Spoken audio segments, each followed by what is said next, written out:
Now at 5:30, new developments in the investigation into Charlie Kirk's murder. Tonight, we're learning more information about this man here. He is the 22-year-old accused of assassinating the conservative activist. NBC4's Conan Nolan live in our newsroom with some new information from the FBI and the impact, really, Kirk's murder is having around the world, Conan? That's right. Yeah, it is significant.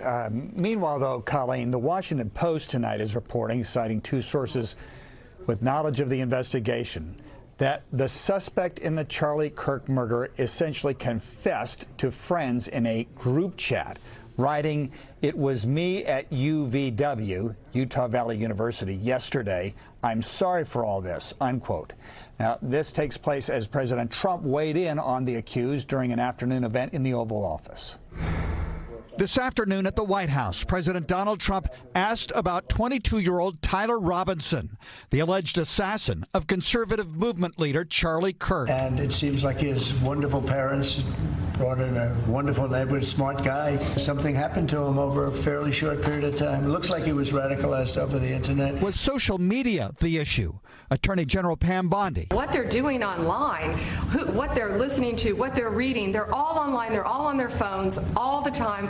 Parents have got to monitor that. But the president insists that extremism only comes from one side of the political spectrum. A lot of problems with the left, and they get protected, and they shouldn't be protected. A sentiment echoed by Vice President J.D. Vance conducting Kirk's Monday podcast in his memory. We have to talk about this incredibly destructive movement of left-wing extremism that has grown up over the last few years. More information and a possible motive for the killing may be released by authorities in Utah tomorrow when formal charges are filed in the murder case. Utah Governor Spencer Cox. They are gathering evidence, interviewing known friends, people around the suspect, including his roommate, who the governor says is cooperating fully with the investigation and was romantically involved with the alleged killer. We can confirm that that roommate is a boyfriend who is transitioning from male to female, so we know that piece. And we have additional evidence, forensic evidence, that has been processed. Over the weekend at the Kennedy Center, Charlie Kirk was remembered as a charismatic advocate of the First Amendment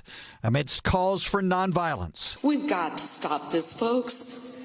We can't let this go on. This violence has got to stop. In Southern California, thousands took part in a Charlie Kirk vigil in Huntington Beach, another large crowd in San Clemente. This in advance of Sunday's funeral set to take place at the home of the Arizona Cardinals professional football team just outside of Phoenix. President Trump says he will be there on Sunday for that event. Meanwhile, there have been vigils for Charlie Kirk overseas in the United Kingdom, South Korea, and in Europe. There's another tonight in Moore Park in Ventura County. I'm Conan Nolan, NBC4 News.